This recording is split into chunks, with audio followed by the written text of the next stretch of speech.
अस्सलाम वालेकुम नाज़रीन, आसपास होम कुकिंग में आपको वेलकम करती हूँ और उम्मीद करती हूँ आप सब खैरियत से होंगे।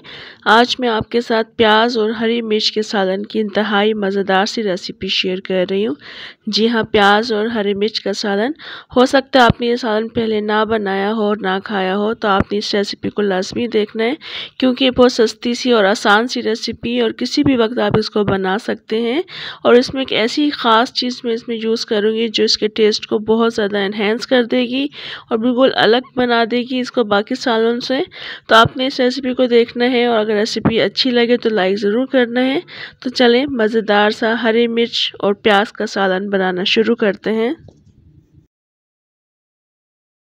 यहाँ पर एक पैन में सबसे पहले ऑयल शामिल कर देंगे। ऑयल में शामिल कर रही हूँ 5 या 6 टेबल स्पून के बराबर, क्योंकि इस सालन में ऑयल कम इस्तेमाल किया जाता है। ऑयल को गर्म कर लेंगे, उसके बाद हम प्याज शामिल कर देंगे। मैं कम मिकदार में बना रही हूँ, इसलिए मैं 2 मीडियम साइज़ की प्याज को स्लाइसेस कट करके शामिल कर रही हूँ। इस प्याज को हमने अब ऑयल के साथ अच्छी तरह से मिक्स करना है और प्याज को हम खोल कर इसको तोड़ लेंगे ताकि ये प्याज अच्छी से जल्दी से सॉफ्ट होना शुरू हो जाए। और ख़्याल रखना आपने स्टार्ट से लेकर एंड तक आपने बिल्कुल मध्यम आंच रखनी है, क्योंकि हमने इस प्याज को ब्राउन नहीं करना या हल्का सुनहरा नहीं करना। जितनी ज़्यादा ये हल्की आंच पर पकेगी उतनी ज़्यादा इसमें अच्छी सी सॉफ्टनेस आना शुरू हो जाएगी। अभी इस वक्त मैंने प्याज को तोड़ लिया है, खोल दिया है, आप देख रहे हैं चम्मच की मदद से, और इसको मैंने फैला कर रख दिया ताकि सारी प्याज अच्छे से कुक हो जाए। और इस वक्त आप देख रहे हैं 4-5 मिनट ही गुजरे हैं, प्याज हल्के कलर की होना शुरू हो चुकी है, यानी ट्रांसपेरेंट होना शुरू हो चुकी है। इसको मज़ीद हम 4-5 मिनट कुक करेंगे, क्योंकि हमने बस इसको मज़ीद सॉफ्ट करना है, ब्राउन नहीं करना या हल्का सुनहरा नहीं करना। बिल्कुल हल्की आंच पर कुक करते हुए मैं आपको सारी कंडीशंस दिखाऊंगी हमने प्याज को किस तरह से सॉफ्ट करना है। यहाँ पर आप देख रहे हैं मैं जिस वक्त चम्मच बाहर निकाल रही हूँ कढ़ाई में से, तो उस वक्त प्याज को फैला कर रख देती हूँ ताकि सब तरफ से प्याज अच्छे से सॉफ्ट हो जाए। और इस वक्त मज़ीद 3-4 मिनट गुजर चुके हैं, प्याज काफ़ी अच्छी ट्रांसपेरेंट और सॉफ्ट हो चुकी है। बस इससे ज़्यादा हम सॉफ्ट नहीं करेंगे। इसके बाद हम हरी मिर्ची शामिल कर देंगे। मैंने 10 से 12 अदद हरी मिर्ची काट कर शामिल कर दी हैं।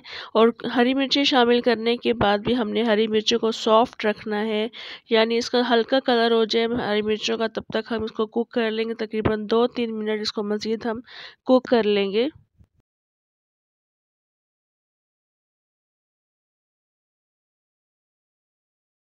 यहाँ पर मैं आपको एक बात और बता देती हूँ, ये ऐसा सालन है जिसमें टमाटर शामिल नहीं किए जाते हैं। इसका जो टेस्ट एनहेंस करना है हमने इसमें, तो हम इसमें लेमन का इस्तेमाल करेंगे। तो अभी इस वक्त क्या है कि मिर्चें थोड़ी सी सॉफ्ट हो चुकी हैं, तो जब मिर्चें सॉफ्ट हो जाएंगी तो उसके बाद हमने इसमें प्याज की जो मिठास है उसको बैलेंस करने के लिए लेमन का इस्तेमाल करेंगे। टमाटर हरगिज़ मत इस्तेमाल कीजिएगा या दही का इस्तेमाल भी मत कीजिएगा। लेमन के ज़रिए से इसका फ्लेवर जो है और टेस्ट है वो बहुत बढ़ जाता है। मैं इस बड़े साइज़ के लेमन का एक इस्तेमाल कर रही हूँ, इसका जूस इस्तेमाल करेंगे। आपको जितनी खटास पसंद आप उस हिसाब से इस्तेमाल कर लीजिएगा। ये लेमन का जूस इसमें शामिल कर देंगे और हमने उस वक्त तक इसको कुक करना है कि लेमन का पानी जो है वो ड्राई हो जाए। मज़ीद 2-3 मिनट के लिए इसको कुक करेंगे, चम्मच चलाते रहेंगे। और यहाँ पर बस हमने हल्की सी आंच बढ़ानी है, ज़्यादा आंच नहीं बढ़ाएंगे, बस चम्मच चलाते हुए 1-2 मिनट तक इसका पानी ड्राई कर लेंगे।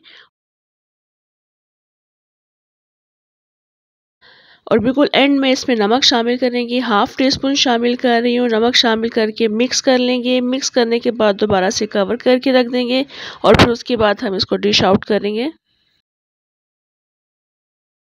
आपने इस पूरी रेसिपी में देखा होगा रेसिपी कितनी जल्दी बनकर तैयार हो जाती है, कितनी आसान है और कितनी सस्ती सी एक डिश मैंने आपको बताई है सालन की। यकीन जाने ये बहुत ज़्यादा टेस्टी लगती है रोटी के साथ और सुबह नाश्ते में पराठे के साथ ये बहुत टेस्टी लगती है। अगर आपको कुछ पकाने का समझ में नहीं आ रहा है तो आप ये वाली रेसिपी ज़रूर बनाइएगा, बहुत मज़े की बनती है। इंशाल्लाह आपको ये बेहद पसंद आएगी। रेसिपी अगर आपको अच्छी लगे तो लाइक ज़रूर कर दीजिएगा, फ्रेंड्स और फैमिली में शेयर भी ज़रूर कीजिएगा। कमेंट में लाजमी बताइएगा रेसिपी कैसी लगी। इंशाल्लाह नेक्स्ट मज़ेदार सी रेसिपी के साथ दोबारा आऊँगी। तब तक के लिए इजाज़त दें। अल्लाह हाफ़िज़।